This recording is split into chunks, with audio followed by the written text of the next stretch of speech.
wonder why Keir Starmer would not want you to watch this clip.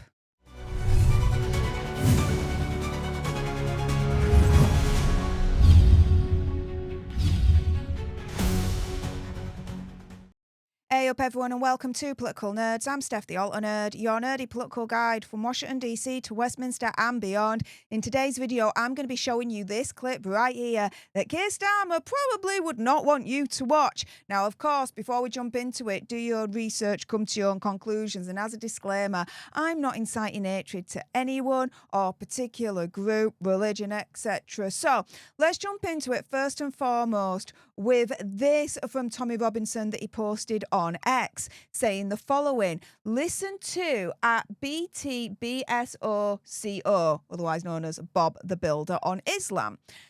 Quoting, saying, "Every inch of this land is mine. My ancestors have lived here for over 1,000 years. I don't believe in bending anything to newcomers. You've chosen to live in my country. You live by our ways." So let's hear him out, shall we? I don't think in my country, believe me, every inch of this land is mine. My ancestors have lived here for over 1,000 years. I don't believe in bending anything to newcomers. You've chosen to live in my country, you live by our ways. We have the right to intellectually criticize one another's faiths. As a Christian, I'm not intimidated by that. We've already gone through hundreds of years of doing this to ourselves. Christianity can stand up to it. Islam, by contrast, is pretty new to the world of getting criticized intellectually. It is absolutely right to criticize Muhammad, his conduct, his words, his right to criticize the Quran. And if you don't like that, go and live somewhere else. We will be better off without you in this country. I want a country that will destroy anyone who does not accept the terms that I offered. Any Islamist who tries to impose Sharia law, any Islamist who thinks that we're going to use violence because you criticized our prophet or you criticized our book, I want a country that will destroy their lives, take away their kids, chuck them in prison, stop them having jobs, move them out of the country. I do not want to tolerate any Muslim living in this country that does not accept the Christian heritage of this land and what comes with that. If you are willing to accept the Christian heritage of the nation, then there's a place for you. It's not just get rid of Muslims because they're Muslims. But I don't give a shit about Islamists. I think we need to ruin their lives, and anyone who even slightly hints at an Islamist ideology should be dealt with mercilessly, ruthlessly. Are we clear about the term? I'm clear about the terms, are you? I think those terms are more than reasonable, don't you? Now this is the thing. It's not far right. It's just right to say that if you choose to live in our country, then you live by our ways. So as per Rupert Lowe's Restore Britain movement, essentially, you come to our country, you live by our laws and our culture. There is no space for Sharia law and Sharia courts in this country. His Restore Britain movement is calling for a ban on Sharia courts. And guess what? I support that ban. If anyone, right, has a legal dispute when it comes to divorce, kids, money, property, whatever, right? We already have a legal system in place. The British legal system to be able to deal with all that. Sharia courts are not needed in this country. It is a parallel legal system to our own. There shouldn't be a parallel legal system in the first place. We should all be living under one legal law, one legal system. So at the very least, there is the essence of fairness across the board for every single real, true, and legal citizen in this country. So let's just go through Rupert Lowe's Restore Britain stance on banning Sharia court. So Sharia courts must be prohibited from operating as parallel legal systems. Only British courts under British law can have authority over matters such as divorce, custody, inheritance and domestic abuse. There must be no religious exceptions. Many Sharia councils pressure women into remaining in abusive marriages. That must be criminalised. Britain has been described as the Western capital for Sharia courts. I did a video on that months ago, guys. 85 estimated to be operating around this country. Close them all down. Damn right, close them all down. As Bob the Builder is saying in this clip right here, it is totally true to say that if you are going to choose to live in our country, then you live by our ways. Socially, economically, and legally as well. And culturally. And there's nothing wrong in saying any of that. Especially when, if, for example, we move to somewhere like Saudi Arabia, we're quite rightly expected to integrate and adhere to their country's laws, customs, society, culture, the whole kit and caboodle. Quite rightly so. I mean, here is a blog, a post from Expat Life. 10 things to consider if you're moving to Saudi Arabia from the UK. Now, I want to highlight 2 sections here. So the first section is on culture and lifestyle. And they write, Saudi Arabia has a unique cultural and social landscape shaped by its rich history and Islamic traditions. Research and familiarise yourself with the local customs, etiquette and values to ensure respectful and smooth integration into Saudi society. Learn about local dress codes, religious practices and social norms to adapt quickly and show cultural sensitivity.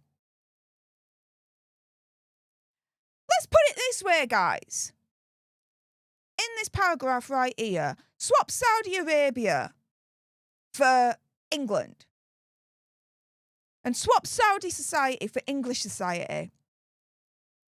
And Keir Starmer and his Labour freaking cronies would most likely spunk themselves as they then accuse you of being far right. How come it's far right for us to turn around and say that if you choose to live in our country, then you live by our ways, our culture, our customs, our legal system, and everything else in between?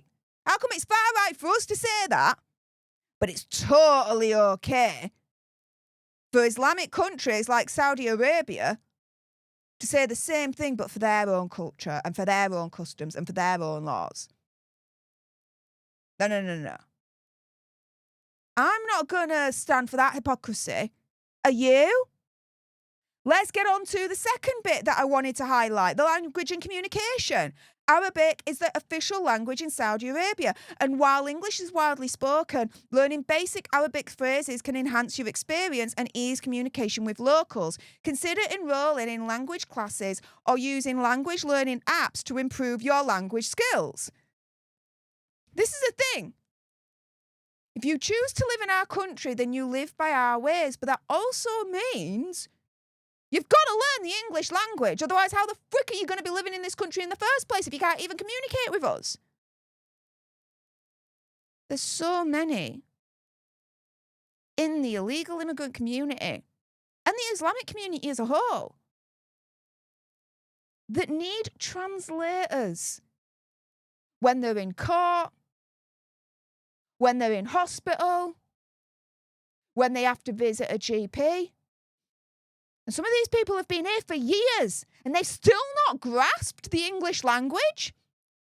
So how come, again, it's far right for us English people to turn around and say, if you move to this country, you've got to learn the English language? Yeah, it's perfectly fine for Saudi Arabia to turn around and say, look, if you're going to move over here, yeah, there's a few of us that can learn English, but it's best that you actually still learn Arabic as well, because that's the official language. Because guess what? The official language in the UK, it's not Arabic, it's English. Seriously. And so you can imagine now, right? Why Keir Starmer would most likely not want you to watch this clip at all, because Bob the Builder, he is coming out with some absolute excellent pertinent points here. And ultimately, you choose to live in our country, then you live by our ways. The moment an Islamist tries to disrupt that, tries to invade, tries to take over, out, deport, done, get rid. We have to protect our own country, our own culture, our own law, our language, everything. Just like Saudi Arabia does for their country, for their law, for their dress code, for their language. They do exactly the same thing. But they're not called far right.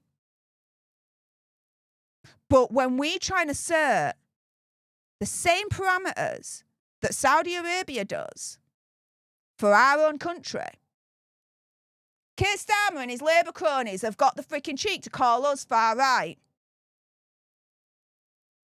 And his online social media police Stasi group, whatever the frick you want to call it,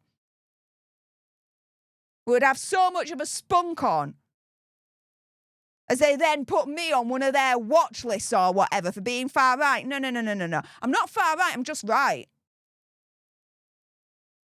And if they are watching, please answer this question.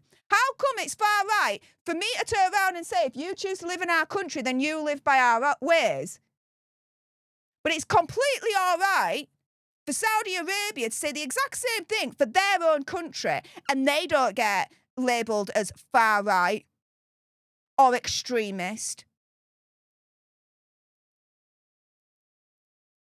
Answer me that, Keir Starmer.